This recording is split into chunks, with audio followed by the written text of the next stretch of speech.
កម្ពុជាអញ្ជើញមន្ត្រីការទូតបរទេសប្រចាំនៅកម្ពុជាមកពន្យល់ពីបញ្ហាព្រំដែនកម្ពុជាថៃនិងប្តឹងទៅ ICJ ក្រសួងការបរទេសនិងសហប្រតិបត្តិការអន្តរជាតិនៅព្រឹកថ្ងៃទី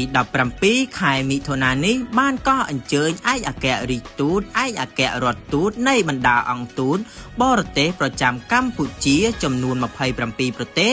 ដើម្បីធ្វើការពន្យល់អំពីការវិវត្តនៃស្ថានភាពបញ្ហាព្រំដែនកម្ពុជាថៃនិងការបញ្ជូនប្រាសាទតាមាន់ធំប្រាសាទតាមាន់តូចប្រាសាទតាក្របីនិងតំបន់មុំបីទៅកាន់តុលាការអន្តរជាតិ ICJ កិច្ចប្រជុំនេះគឺដឹកនាំដោយលោកប្រាក់សុខុនឧបនាយករដ្ឋមន្ត្រីក្រសួងការបរទេសនិងសហប្រតិបត្តិការអន្តរជាតិបណ្ដឹងផ្លូវការរបស់កម្ពុជាដើម្បីជួយស្វែងរកដំណោះស្រាយបញ្ហាវិវាទព្រំដែនជាមួយប្រទេសថៃនៅតំបន់ប្រាសាទតាមាន់ធំប្រាសាទតាមាន់តូចប្រាសាទតាក្របីនិងតំបន់មុំបីត្រូវបានលោកស្រីស្រេងធីតាឯកអគ្គរដ្ឋទូតកម្ពុជាប្រចាំប្រទេសហូឡង់ប្រគល់ដោយផ្ទាល់ដៃជូនលោកក្រឡាបញ្ជី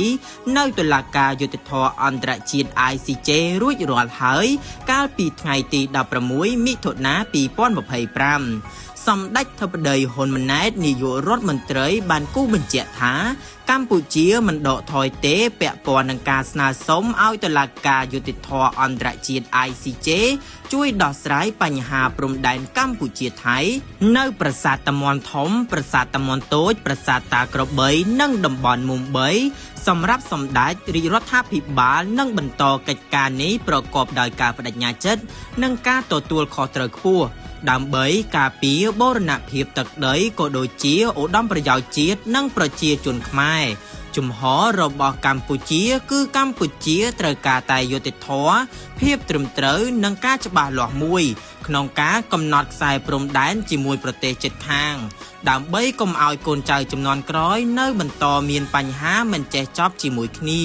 សម្ដេចស្នើដល់បងប្អូនរួមជាតិទាំងអស់ផ្ដល់ការទុកចិត្តមកលើរាជរដ្ឋាភិបាលក្នុងការខិតខំប្រឹងប្រែងធ្វើកិច្ចការនេះប្រកបដោយឆន្ទៈនិងការទទួលខុសត្រូវខ្ពស់ដើម្បីការពារបូរណភាពទឹកដីនិងឧត្តមប្រយោជន៍របស់ជាតិនិងប្រជាជនកម្ពុជា